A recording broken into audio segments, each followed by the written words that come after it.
Assalamualaikum warahmatullahi wabarakatuh. Al-Taj Al-Subki menjelaskan macam-macam karamah dalam kitab Al-Tabaqah Al-Kubra sebagai berikut. 1. Menghidupkan yang sudah mati. Kisah Abu Ubaid Al-Bisri dalam sebuah peperangan ketika memohon kepada Allah untuk menghidupkan kembali binatang yang dikendarainya, maka hiduplah binatang yang sudah mati itu. Kisah Mifraj Al-Dimamini ketika berkata kepada ayam yang dipanggang, terbanglah. Tiba-tiba ayam itu terbang. Kisah Syekh Al-Ahdai ketika memanggil seekor kucing yang sudah mati, lalu kucing itu mendatanginya. Hikayat Syekh Abdul Qadir ketika berbicara dengan ayam setelah ia menyantap dagingnya.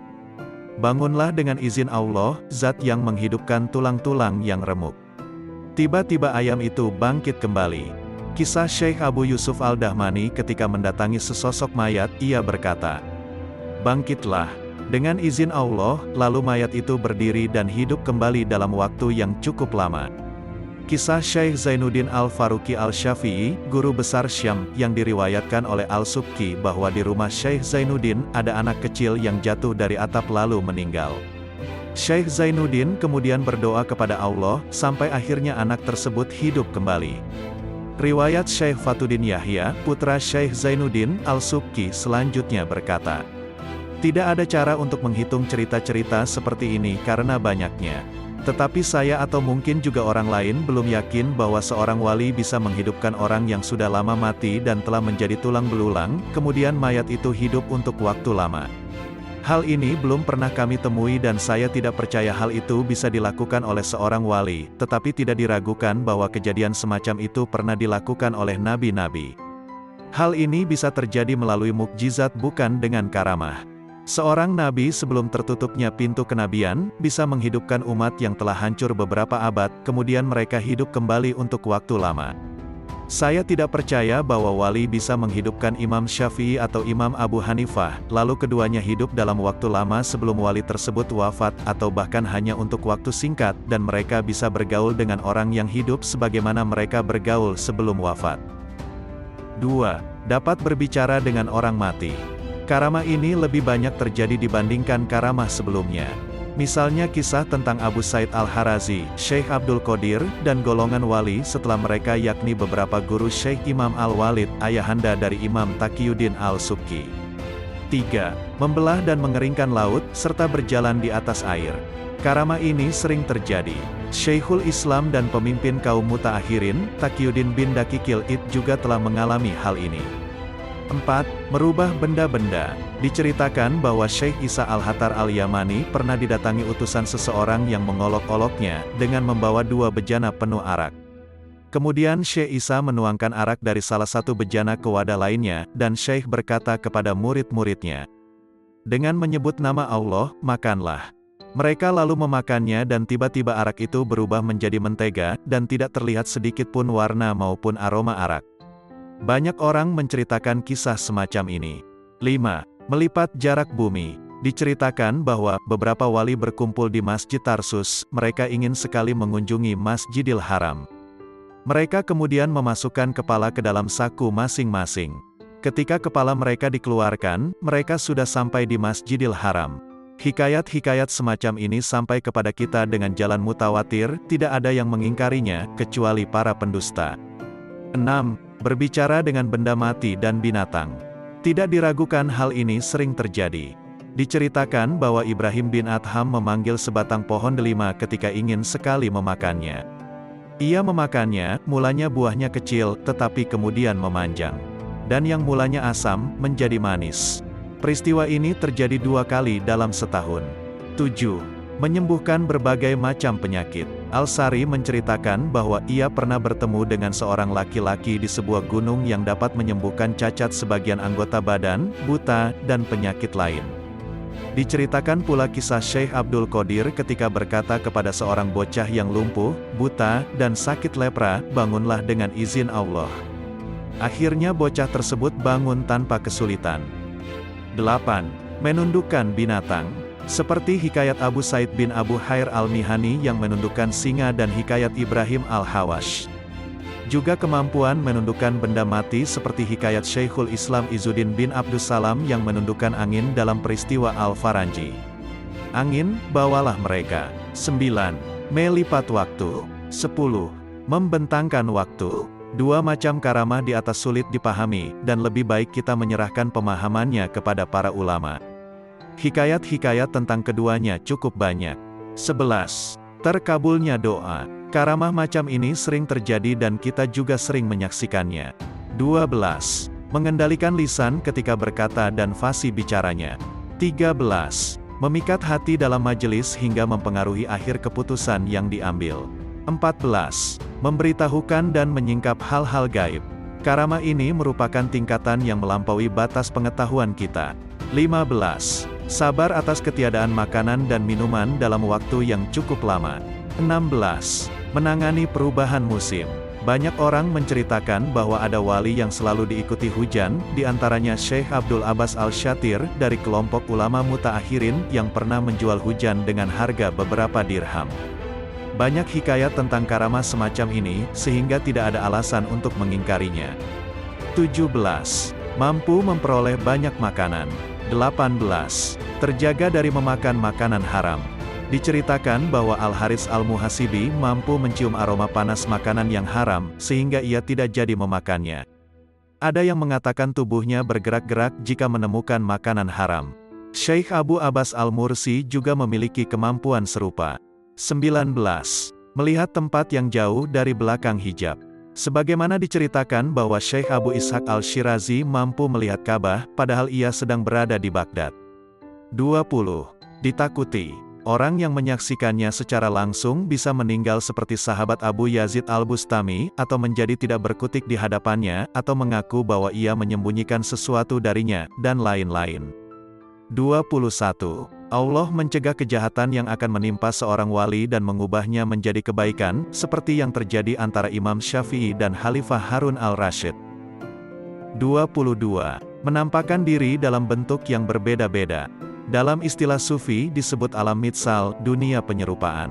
Mereka menetapkannya sebagai dunia pertengahan antara dunia fisik dan dunia metafisik, sehingga disebut alam mitsal, yakni dunia yang lebih lembut dari dunia fisik dan lebih kasar dari dunia metafisik. Ruh bisa mengambil bentuk dan menampakkan diri dalam bentuk yang bermacam-macam di alam mitsal lalu menyerupai manusia, berdasarkan firman Allah, maka ia, malaikat menjelma di hadapannya, dalam bentuk manusia yang sempurna. Quran Surah Maryam, 19:17. Diceritakan bahwa Kadib Alban Al-Musili, salah seorang abdal, dituduh meninggalkan salat oleh seseorang yang belum pernah melihatnya. Ia tiba-tiba mengubah dirinya menjadi beberapa bentuk lalu bertanya, dalam bentuk mana engkau melihatku tidak melakukan salat? Banyak kisah tentang karamah semacam ini. Salah satu kisah yang disepakati oleh para ulama mutaakhirin adalah kisah tentang seorang sufi besar di Kairo yang berwudu tidak secara berurutan di Madrasah Suyufiyah. Kemudian ada orang menegurnya, "Wahai Syekh, wudumu tidak berurutan." Syekh itu lalu menjawab, "Saya selalu berwudu dengan pijat, kamu yang salah lihat." Ia lalu mengambil tangan orang itu dan memperlihatkan Ka'bah kepadanya. Orang itu kemudian melewati Mekah dan melihat Syekh itu ada di Mekah, dan ia tinggal di sana beberapa tahun. 23. Allah memperlihatkan isi bumi kepada mereka. Sebagaimana dalam hikayat Abu Turab, ketika kakinya menginjak bumi, tiba-tiba air memancar. Ibnu Al-Subki mengatakan, karamah ini terjadi sebagai berikut. Allah menciptakan air tidak pada tempatnya, sementara bumi patuh pada kaki yang menginjaknya. Diceritakan pula bahwa ada seseorang yang dilanda kehausan di tengah perjalanan menunaikan ibadah haji, ia tidak menemukan seorang pun yang memiliki air. Ia hanya menemukan seorang sufi sedang menyandarkan tongkat di suatu tempat, sementara air memancar dari bawah tongkat itu. Selanjutnya ia memenuhi bejana miliknya dengan air itu, kemudian ia menunjukkan sumber air itu kepada jamaah haji rombongannya. Akhirnya mereka memenuhi bejana yang mereka bawa dengan air tersebut. 24. Fasilitas para ulama untuk menyusun karya dalam waktu relatif singkat. Mereka mampu menyusun banyak kitab di tengah kesibukan dalam bidang keilmuan sampai mereka wafat, padahal untuk menuliskan kitab-kitab itu pun waktu yang ada tidak mencukupi apalagi untuk mengarangnya. Hal ini termasuk karamah memperpanjang waktu seperti telah kami sebutkan di muka. Para ulama sepakat bahwa umur Imam Syafi'i tidak cukup untuk menyusun 10 kitabnya, padahal ia setiap hari menghatamkan Al-Quran sambil merenungkannya.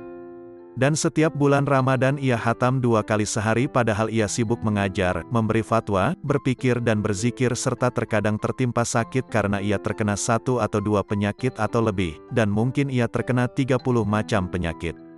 Demikian juga yang terjadi pada Imam Haramain Abu Ma'ali Al-Juwani, bila umur, karya-karya yang dihasilkannya, pertemuan-pertemuan untuk pengajaran, dan waktu zikirnya di majelis zikir yang tidak pernah terlewatkan dibandingkan, niscaya umurnya tidak cukup untuk melakukan semua itu. Banyak wali yang mampu menghatamkan Al-Quran 8 kali setiap harinya. Imam Al-Rabani Syekh Muhyiddin Al-Nawawi telah mengisi hidupnya untuk menyusun berbagai kitab, padahal usia hidupnya tidak cukup untuk menuliskan kitab-kitab itu, apalagi untuk mengarangnya. Ditambah lagi, waktu untuk melakukan berbagai ibadah dan aktivitas lainnya. Demikian juga Syekh Imam Al-Walid, ayahanda dari Syekhul Islam Imam Taqiyuddin Al-Subki, jika waktunya untuk menyusun berbagai kitab, ditambah dengan kegiatan ibadahnya, aktivitas-aktivitas lain yang bermanfaat, mengajarkan ilmu, menuliskan fatwa, membaca Al-Quran, dan kesibukannya dalam urusan hukum dihitung, niscaya umurnya tidak cukup untuk melakukan sepertiga dari aktivitas-aktivitasnya itu. Semua itu terjadi berkat Allah yang Maha Suci yang telah memberikan berkah dan rahmat kepada para wali. 25. Menghilangkan pengaruh racun dan hal yang membahayakan. Diceritakan bahwa pada suatu hari seorang syekh ditantang oleh seorang raja untuk menunjukkan karamahnya. Kalau engkau tidak bisa menunjukkan hal yang luar biasa kepadaku, maka aku akan membunuh murid-muridmu ini. Saat itu, di dekat syekh ada kotoran unta, lalu syekh berkata, "Lihatlah." Tiba-tiba kotoran itu berubah menjadi emas. Di sisi syekh ada sebuah gayung tanpa air. Lalu ia mengambil gayung itu dan melemparkannya ke udara. Sewaktu ia mengambilnya kembali, gayung itu sudah penuh air, padahal posisi gayung itu terbalik tetapi tidak ada setetes air pun yang tumpah. Sang raja berkomentar, "Ini sihir." Selanjutnya raja menyalakan api besar, lalu memerintahkan murid-murid syekh itu memasukinya. Selesai mengelilingi api, masuklah syekh dan beberapa muridnya ke dalam api. Kemudian syekh keluar lagi dari api itu dan menyambar putra kecil sang raja. Ia masuk kembali ke dalam api dan menghilang selama 1 jam sampai raja menduga anaknya ikut terbakar. Kemudian syekh dan anak raja itu keluar sambil memegang apel dan delima. Sang ayah bertanya, "Dari mana saja kamu?" Jawabnya, "Dari taman." Berkomentarlah para punggawa raja, "Ini dibuat-buat, tidak nyata." Sang raja berkata kepada syekh itu, "Kalau kamu bisa selamat minum segelas racun ini, maka aku akan mempercayaimu." Syekh itu meminumnya, maka terkoyak-koyaklah pakaiannya. Hadirin lalu memberinya pakaian yang lain, maka terkoyak-koyaklah kainnya. Demikian hal tersebut dilakukan berulang-ulang hingga hancurlah pakaian syekh tersebut sampai terlihat ototnya. Tetapi racun yang mematikan itu tidak berpengaruh apa-apa. Selanjutnya Al-Subki menjelaskan, "Menurut perkiraan saya, karamah para wali lebih dari 100 macam. Macam-macam karamah yang telah saya kemukakan di atas merupakan bukti bagi orang yang meremehkan dan mengabaikannya. Semua karamah telah banyak diriwayatkan dan diceritakan dan telah tersebar pula kabar-kabar dan riwayat-riwayat tentangnya. Jadi, selain kebenaran adalah kesesatan, dan kalau bukan berupa penjelasan tentang hidayah berarti sia-sia.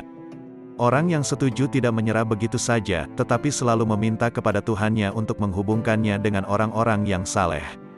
Mereka senantiasa berjalan di atas jalan yang lurus. Kalau saya mencoba membatasi apa yang terjadi pada para wali, berarti saya telah mempersempit jiwa kita dan menghabiskan banyak kertas." Imam Abdur Rauf Al-Munawi menuturkan dalam pendahuluan kitab Tabaqo Al-Sugra tentang macam-macam karamah dengan gaya bahasa yang berbeda. Meskipun pendapatnya tidak berbeda dengan pendapat Muhyiddin Ibnu Arabi dalam kitab Mawaki Al-Nujum, akan tetapi Al-Munawi memberikan ringkasan, mengemukakan pendapatnya sendiri, dan menolak pendapat yang sudah ada. Al-Munawi berkata, perlu diketahui bahwa tujuan Allah menampakkan karamah adalah untuk menunjukkan keajaiban-keajaibannya dan memperlihatkan tanda-tanda kekuasaannya kepada wali tersebut yang akan menambah kecintaan wali kepada makamnya dan memperkuat tujuannya.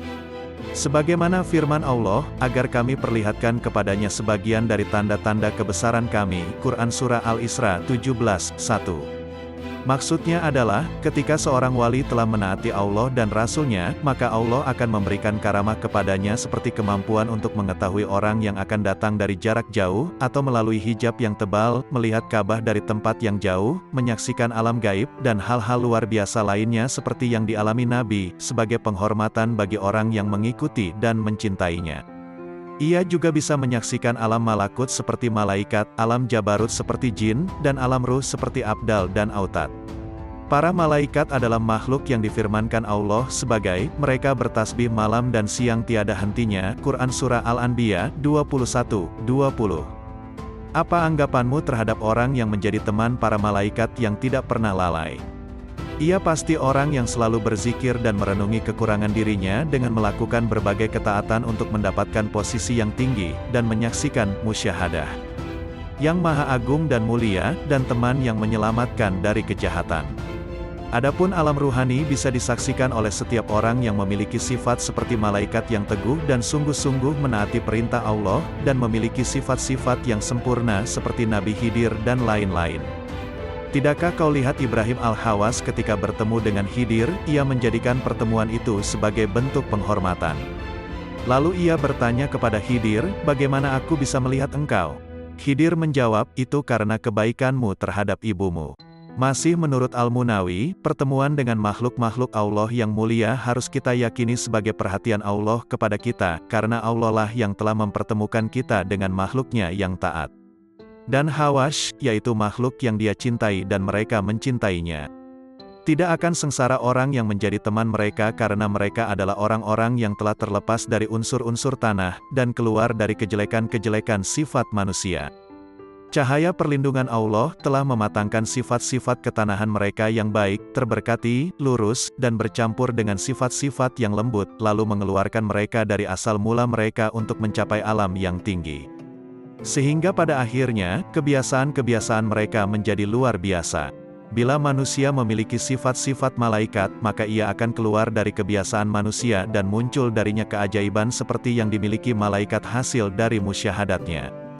Kebanyakan manusia seperti itu tidak bisa dilihat oleh mata sebab terhalang oleh sesuatu, bisa dirasakan tetapi tidak bisa dilihat, mampu berjalan di atas air, di udara, tidak terlihat, dan mampu berubah bentuk seperti alam ruhani, seperti Khidir yang bisa menjelma menjadi bentuk yang ia inginkan.